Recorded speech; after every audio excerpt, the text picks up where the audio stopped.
Karena begitu besar kasih Allah akan dunia ini, sehingga Ia mengaruniakan Anaknya yang tunggal, supaya setiap orang yang percaya kepadanya tidak binasa, melainkan beroleh hidup yang kekal. Pulang masih harus dulu. Haleluya. Ada sudah pemakan mulainya kan? Masih dapat. Coba kita lihat dulu, saya mendahului dengan satu video. Mudah-mudahan bisa suara kedengaran, tapi itu suaranya itu langsung connect di dia sih. Apa namanya? Di sini. Lihat Pak. Kita tolong kasih mati lampu. Saat ini lampu nomor 2 dari sini, nomor 2 dari sebelah sini. Ya, oke. Nah, ini coba kita lihat. Video ini ceritanya tentang hamba Tuhan yang melayani di Papua. Nanti kalau saudara panggilkan namanya Jim Yos. Dia melayani di Papua 45 tahun, bahkan sudah lebih dari saat ini. Dari tahun 2000 bisa. Ini suaranya. Kalau tidak bisa. Dan 77 waktu kami datang, saya dan istri baru nikah dan kami punya panggilan dalam hidup ini. Kami membuat pelayanan yang orang lain tidak bisa buat atau tidak mau buat. Orang lain bisa silakan, kamu mencari pelayanan yang orang lain tidak mau. Ini yang bawa kami ke Papua, Irian Jaya, dan suku yang paling terisolir, paling terkelakar. Ini dari selatan, Rauke, kami ditemukan bukan dekat kota Rauke. Dan kami masuk dengan pesawat air turun di sungai dan mulai menyambut dengan satu masyarakat yang belum pernah ketemu orang dari luar. Kami yang pertama. Dan sesudah 1 bulan di sana, saya dapat hadiah di Papua, namanya malaria. Saudara datang ke Papua pasti ada hadiah, pemberian malaria. Dan malaria di Papua bukan malaria ringan, ini malaria paling panas di dunia. Angkatan Laut dari Amerika sudah buat penelitian di seluruh dunia dan mereka menemukan di Papua ada malaria yang tidak selalu bisa diobati dengan obat yang lain. Selalu mutasi baru. Dan saya dapat malaria. Di pause, artinya mukanya tetap kelihatan, tidak bergerak.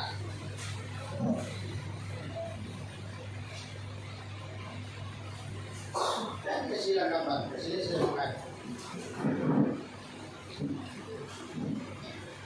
Boleh? Masih tampil saja, tapi di anu saja di pause. Masih ada dulu dia. Di pause. Baik. Karena suaranya tidak terlalu keras, kita tidak semua bisa nangkap dengan baik. Jadi ini hamba Tuhan ini, saya pernah ikut zoomnya dia juga di YouTube, kalau cari dia ada. Yang Tuhan luar biasa, dari tahun 77 habis menikah dia bawa istrinya masuk hutan, luar biasa. Puji Tuhan, istrinya ini sama-sama punya visi untuk masuk hutan pelayanan di Papua. Jadi makanya kalau dari jodoh itu ada yang memang sama-sama satu visi. Jangan habis menikah bakal lain, enggak tidak satu visi. Haleluya. Pokoknya siap menderita, siap senang, siap semuanya. Amin. Haleluya. Puji Tuhan. Apalagi kalau ada mendapat hamba Tuhan di sini anak-anak kita, nah itu hamba Tuhan itu memang siap ditunggu orang, siap memang sudah semuanya. Tanpa sampai ke hamba Tuhan. Haleluya. Tapi mujizatnya itu juga tiap-tiap hari dialami. Amin. Haleluya. Puji Tuhan. Nah, jadi selama 45 tahun lebih di sana, ini video ini waktu dia ngomong itu, ini video lama ini. Waktu dia ngomong ini 45 tahun, berarti ini nanti tinggal dicek tahun berapa ini videonya ini keluar ini. Berarti pasti sudah lebih lama lagi kan? Nah, pasti sudah lebih lama lagi. Ada satu kalimatnya di video ini yang luar biasa. Waktu dia sakit tadi karena malaria, waktu dia kena malaria dan Angkatan Laut Amerika sudah cek malaria di sana itu ternyata memang paling ganas. Jadi waktu dia kena penyakit, setiap kali dia kena malaria, pulang lagi ke Amerika, diobati lagi. Rupanya waktu dia pulang esok menjadi perhatian orang-orang suku yang dia masuk pelayanan di sana. Perhatian orang suku di sana begini, itu paling Pak Jim itu sudah mungkin pulang karena dia sudah sakit. Ternyata begitu sembuh, balik lagi. Orang kaget, sembuh jadi orang ini. Nah, setelah di sana tidak lama, kena malaria lagi, bawa lagi ke rumah sakit, balik lagi ke Amerika. Setelah sampai di sana sembuh, balik lagi kepada lama. Orang itu taruh perhatian. Ini orang kok tidak kapok-kapok ya, gitu kan balik-balik terus. Sampai dia divonis sama dokter, matanya ini rusak. Mata kirinya itu sudah ada gangguan. Lalu dokter di Amerika sana bilang begini, kamu kalau konsumsi obat malaria dalam waktu panjang, matamu ini rusak total. Lalu dokter itu berharap supaya jangan pulang lagi ke Amerika. Ke pedalaman Papua, itu dokter. Dia bilang, ya terima kasih dokter. Dia bilang terima kasih. Sampai itu dokter sudah bicara keras sama dia waktu dia sudah pulang dari ruang dokter. Karena dia dipanggil ke ruangan kita ke kantornya dokter, dia dikasih tahu dengan senati supaya jangan lagi balik ke Papua. Sampai dokter bicara keras, saya tidak jamin kalau kau balik ke sana lagi, matamu bisa rusak total, dua-duanya bisa rusak. Tapi dia bilang begini, puji Tuhan, kalau sampai saat ini saya masih bisa melihat itu semua karena anugerah Tuhan. Nah, suatu kali pada waktu dia ada di pedalaman itu, lagi santai-santai dengan orang di pedalaman. Orang pedalaman itu dimanakan Tuhan itu sekitar 80% atau 80% di suku. Nah, waktu dia cerita-cerita, orang itu bilang begini, orang di bapak-bapak yang dia layani di suku, dia bilang, Jim, kamu masih ingat waktu kamu pernah sakit? Oh iya, itu kesan yang tidak bisa saya lupakan. Dia bilang begitu. Lalu dia bilang begini, oh tidak, waktu kamu sakit pulang ke sana, kami berpikir kamu tidak balik lagi. Ya, terus ternyata kamu balik lagi, terus sakit lagi, kembali lagi diobati. Kami juga berpikir masih tidak balik lagi. Tapi kok bisa balik lagi sampai bertahan sampai saat ini? Lalu mereka bilang begini, mereka dapat pesan dari Tuhan, kalau ini hamba Tuhan ini masih balik lagi ke dalam, karena tidak ada maksud Tuhan bersyukur. Kalau mereka buka hati dan terima Tuhan Yesus, tepuk tangan untuk Tuhan Yesus. Jadi kenapa saya memulai dari cerita ini? Kalau tadi pagi dan tadi sore ini film ini saya ambil bagian paling terakhir, penutup. Tapi saya ambil di awal ini, saya mau cerita begini. Ini hari Paskah yang kita peringati merupakan hari kemenangan bagi setiap kita. Amin. Jadi orang-orang yang mengalami kuasa kebangkitan Kristus ini pasti hidupnya berubah. Katakan amin. Dan Rasul Paulus pada waktu dia mengalami perjumpaan dengan Tuhan, hidupnya diubahkan Tuhan. Satu ayat dulu kita baca, Filipi pasal 3 ayat 10. Filipi 3 ayat 10. Ayat saja tidak sempat poin. Ayat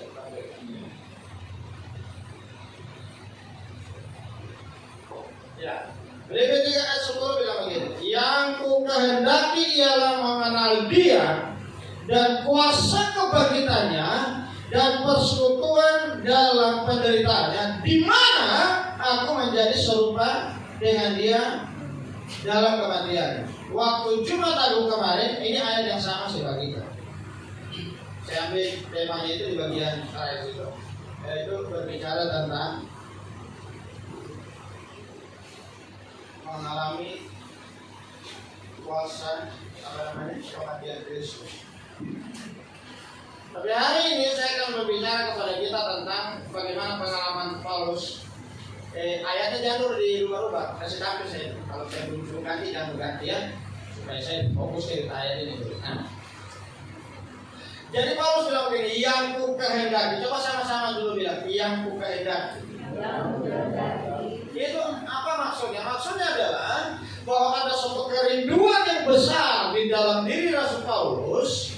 supaya ia mengenal Yesus dan kuasa kebangkitannya. Jadi kita rindu semua supaya kita boleh mengalami kuasa kebangkitan Kristus. Amin. Amin. Nah, kita lihat bagaimana ciri orang yang mengalami kuasa kebangkitan Kristus ini. Belajar dari hamba Tuhan tadi ini, Josh. Belajar dari hamba Tuhan ini, yang pertama adalah rela meninggalkan zona nyaman. Tidak usah pakai poin-poin itu, saya tidak bahas di situ. Itu tadi pagi, tadi sore. Saya yang hadir tadi pagi itu angkat tangan tuh. Yang hadir tadi pagi, ya, yang hadir tadi sore, yang hadir pagi dan sore tadi.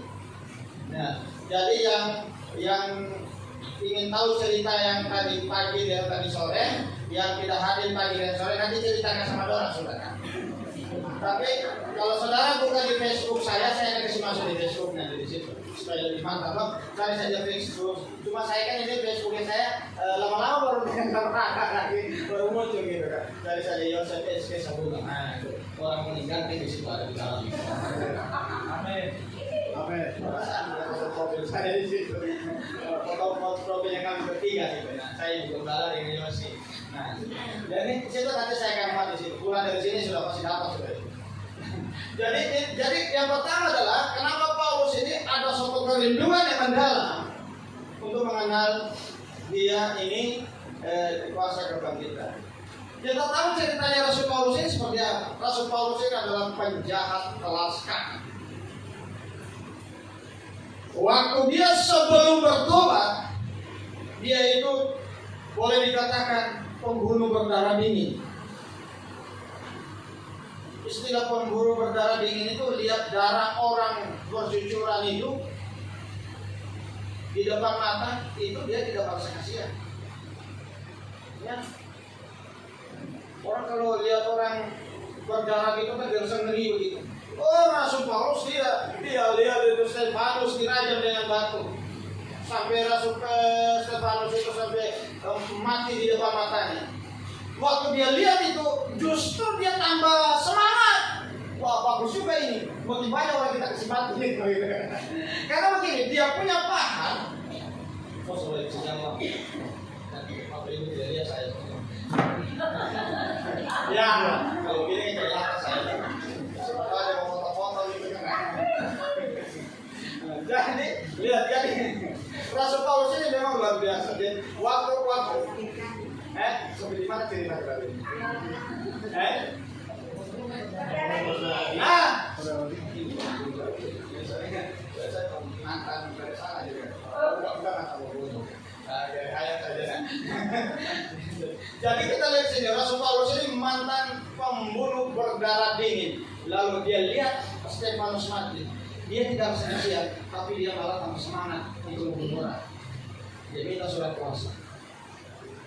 Karena di pemahamannya begini, kalau ada orang yang berbeda dengan pemahaman yang saya ikuti, hidup mati. Dan kalau saya bunuh orang yang tidak sepakat dengan saya berbuat amal bakti kepada Tuhan dan saya bersolat. Itu pemahaman Paulus dan diikuti oleh sepupu kita saat ini. Bukan sepupu sih, saudara sebapak kita saat ini, bukan sebapak kita. Oh ya, jangan sebapak kita, bukan sepupu sebapak kita. Bapak kita sama-sama Abraham kan? Nah, ya, lahir Ishak yang lahir Ismail. Sebapak bukan sepupu itu. Saudara sebapak, dirubah istilah itu. Jadi waktu Paulus itu diikuti saat ini. Coba baca di Yohanes. Coba lihat di Yohanes pasal 16 ayat 2. Semoga saya tidak salah. Kalau salah, ya tidak apa kita lanjutkan cerita kita ini kan Paulus. Yohanes 16 ayat 2.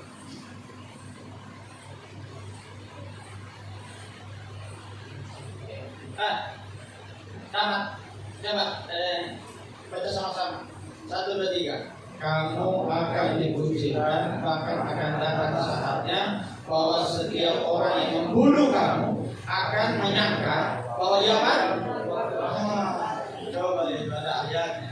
Itu ada saatnya orang membunuh kita, dia menyangka dia berbuat bakti kepada Tuhan. Makanya sampai ada orang menganiaya orang-orang pengikut Kristus itu sampai bawa-bawa nama Tuhan segala, ya kan? Itu Rasul Paulus begitu kelakuannya dahulu. Rasul Paulus, tetapi puji Tuhan begitu dia mengenal kuasa kebangkitan Kristus ini, dia berubah. Itu dasar hidupnya diubahkan menjadi pelayan Tuhan yang radikal dan luar biasa, sampai dia rela meninggalkan zona nyaman. Jadi orang yang mengenal kuasa kebangkitan Kristus, dia berani tinggalkan kenyamanan pribadi. Amin. Filipi 3 ayat 7. Filipi 3 ayat 7. Sudah? Tetapi apa yang dahulu merupakan keuntungan bagiku, sekarang ku anggap rugi karena Kristus. Ayat 8. Malahan segala sesuatu ku anggap rugi karena pengenalan akan Kristus Yesus Tuhanku lebih mulia daripada semuanya. Oleh karena dialah aku telah melepaskan semuanya itu dan menganggapnya sampah. Supaya apa? Jadi perhatikan Rasul Paulus dalam kenyamanannya, dia punya segala-galanya, dia punya jabatan yang luar biasa. Bahkan kalau baca ayat dari atasnya lagi, dia keturunan orang Ibrani asli, taat kepada hukum Taurat, tidak bercacat pada aturan-aturan agama yang diikuti. Tapi ternyata dia bilang begini, setelah mengenal Kristus, itu ternyata sampah. Amin. Sampah. Bukan berarti kita tidak boleh menyandang gelar, boleh. Apalagi salah satu persyaratan untuk di GBI, persyaratan menjadi ketua BPD, persyaratan menjadi anggota MPR, paling tidak itu mesti S1. Itu dituntut supaya punya pendidikan. Boleh punya jabatan sampai doktor S3. Kalau masih ada di S3 ke atas lagi boleh. Bisa ada gitu. SS lain. SS lain juga. Haleluya, puji Tuhan.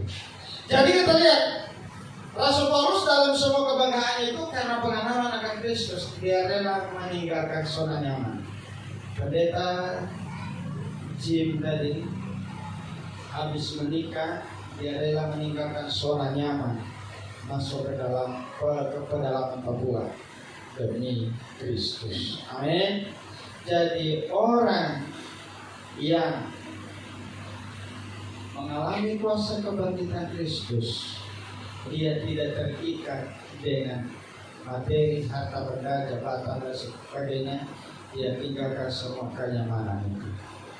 Yang pasti Kristus harus dimuliakan. Kisah Rasul 20 ayat yang ke-24. Kisah Rasul 20 ayat 24.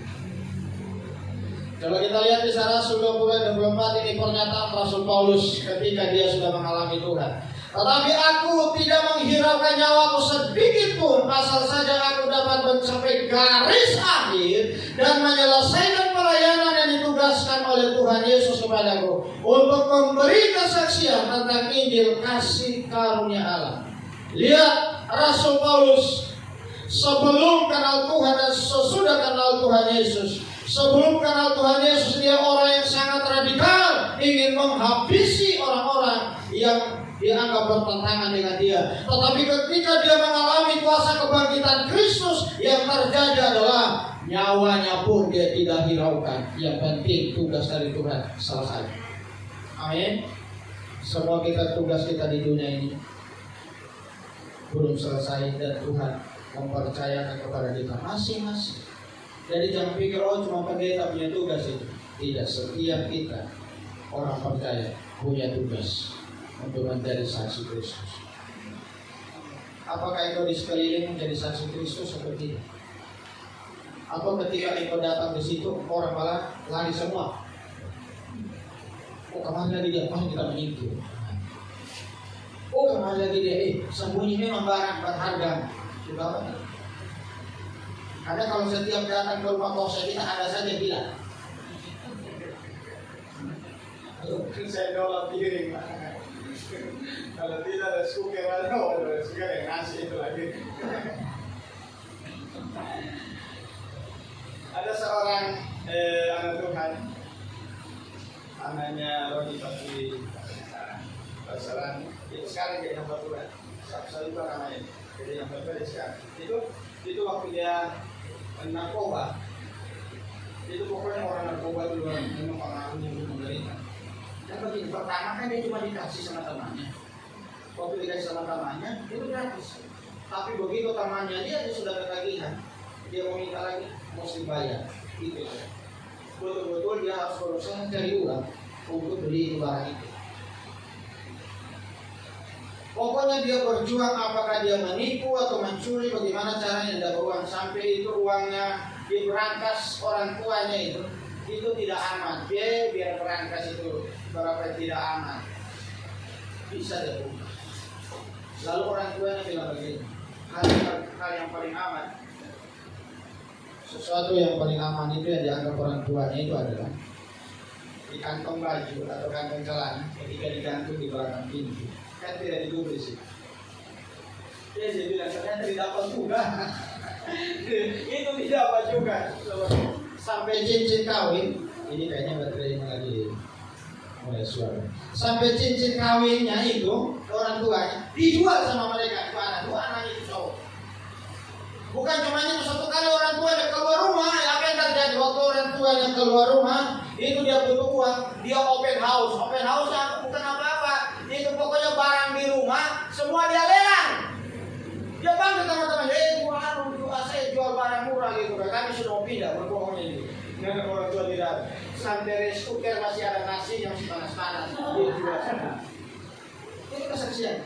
Kami putar filmnya itu kami dari Gembala itu dulu naik motor terus gendong itu peralatan ke kaset itu dan sebagainya, sampai di Waraha sana di mana kita itu suka mengundang kami minta putar film apa ini momen seperti ini, putar film di TPS di Waraha di mana pokoknya ini pada kami keliling di Gembala itu masih naik motor lalu. Begini kalau naik mobil itu sudah dengan genset dan mobil.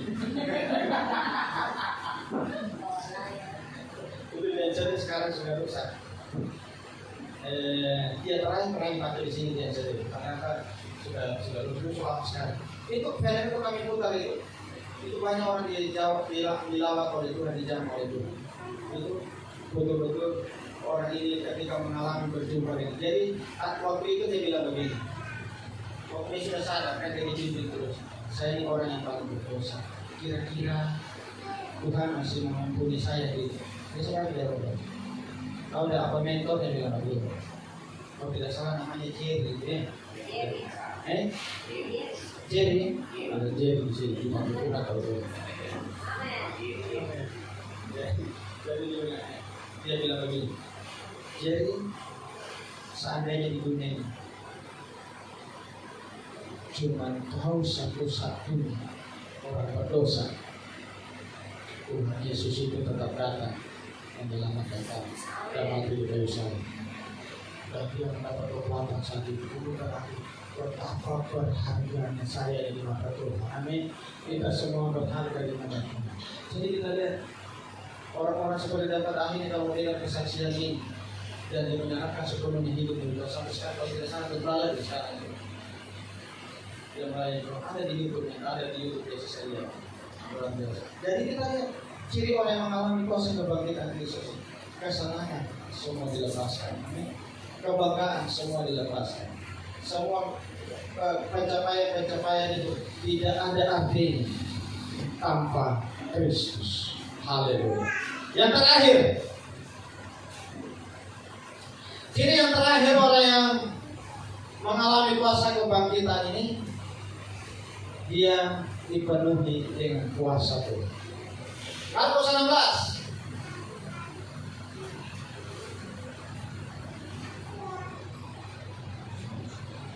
Injil Markus pasal yang ke-16 14. Kalau dia juga ada di poin tadi. Ada di Markus itu poin yang kedua itu. Kita lihat. Lagi. Ini. Oh ya 16 ya, 16 saya 15. Sampai 20. Jadi ciri orang yang mengalami kuasa kebangkitan Kristus pasti diperlengkapi di kuasa Tuhan. Amin. Coba tampilkan ayatnya, kita sama-sama lihat.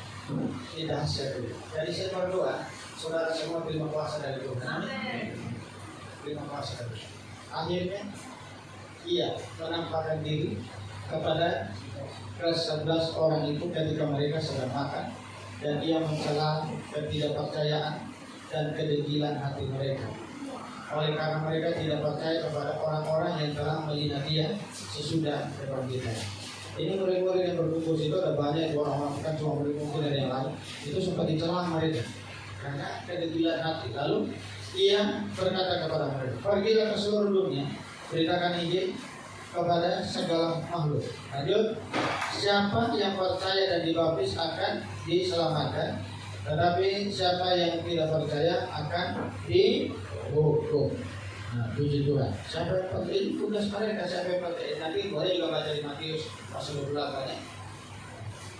Tanda-tanda ini akan menyertai orang-orang yang percaya. Nah, ini tanda-tanda. 1. Mereka mengusir setan-setan dari namaku. Jadi Bapak Ibu tidak perlu takut setan. Setan yang takut saudara. Amin. Haleluya. Mereka berbicara dalam bahasa-bahasa yang baru bagi mereka. Luar biasa. Jadi usahakan kita semua ini perlu lihat kuasa Tuhan. Amin. Setan mesti takut sama dia. Kasih tahu sebelahnya, setan mesti takut sama dia. Saya ingat kalau tadi ada yang di mobil. Tapi kan itu juga satu kali katanya ada setan tinggi sama Tuhan. Bilang Tuhan, saya minta pensiun. Oh, kenapa mau pensiun? Soalnya saya juga sini manusia so ambil semua. Orang yang mencuri, dia bilang gara-gara setan. Tidak ada bagi-bagi sama saya. Orang yang selingkuh, bilang gara-gara setan. Itu setan sih benar. Mereka akan memegang ular. Haleluya. Pernah megang ular? Saya pernah digigit ular. Ular berbisa. Wah, ayat ini tidak apa sama saya. Karena saya pernah digigit ular. Kalau bisa sempat lari ke dokter. Lari ke dokter praktek. Prakteknya dokter Gunawan yang masih bawah dia di atas. Itu dokter bilang sama ular dari taman. Saya pulang ke puskesmas. Kenapa udah domba pindah? Sampai saya tidak ada pindah. Cuma ada itu yang temannya di situ. Dia telepon dokter. Dokter yang begini, aduh, tidak ada terapinya di sini. Bawa ke rumah sakit. Oh, mati di jalan. Oh, tapi saya ikat tangan ke pasien. Saya ikat di sini. Saya lari ke rumah IGD. Sampai di IGD sana.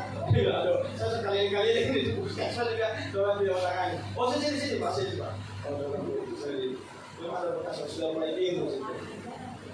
Terus dia bilang begini, Pak, kalau mengantuk Pak, dilawan Pak, jangan sampai tidur. Ternyata begini, kalau saya tidur itu racunnya itu tetap bekerja begitu, terus dilawan. Di Lele juga saya tidak bercerita, takut dan tidur. Tapi ternyata racun ular tidak mempanah. Tuhan itu bukan yang membuat jadi kalau saudara digigit ular, jangan takut. Itu kalau itu ular itu kalau sudah racunnya sudah bekerja itu cuma di jalan saya tadi. Karena sudah kesana kemana saya tadi. Tapi dalam nama Yesus sembuh. Itu waktu digigit itu saya tidak tahu saya digigit ular. Cuma waktu saya rasa kepalanya jadi sakit. Saya pikir saya ditusuk duri kan saya di kebun itu.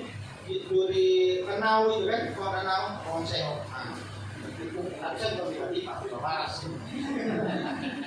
Jadi waktu memang naik sakit. Tapi saya sambil kasih begini, sambil silakan. Saya begini pula di depan. Aduh, sudah dia yang gigit saya ini. Saya cari kayu agak panjang karena parang kan agak pendek. Saya cari saya kubur. Begitu dia sudah mati, baru saya pergi. Saya bawa saya dulu. Jangan saya mati ada mati dulu kan. Saya pergi langsung saya ke dokter praktek, ke puskesmas di rumah sakit. Dan ternyata saya masih sehat. Dan itu perawat juga tanya, ciri-ciri ular yang gigi seperti apa?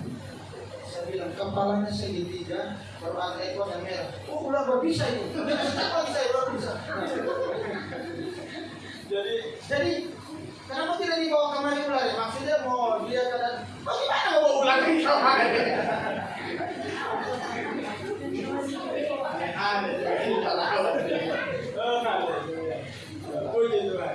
Itu Rasul Paulus pernah mengalami ini. Pernah dengar Rasul Paulus di ular? Pak di desa Rasul. Itu waktu dia di ular, orang bilang begini dia. Memang dia kan jahat ini. Aku posisi waktu tahanan sama dia. Seorang tahanan karena Injil. Memang dia ini dewa, memang ini tidak mau tidak mau lolos dia ini. Memang ini jahat kalas kakap ini. Buktinya dia lolos dari air. Kan untuk mereka di perahu itu kan di ombak-ambing perahu terdampak di sebuah pulau. Lolos itu sampai di darat tidak lolos, digigit ular. Kan begitu kisahnya itu. Lalu dalam cerita itu Paulus digigit ular. Dia lepaskan ular dari tangannya.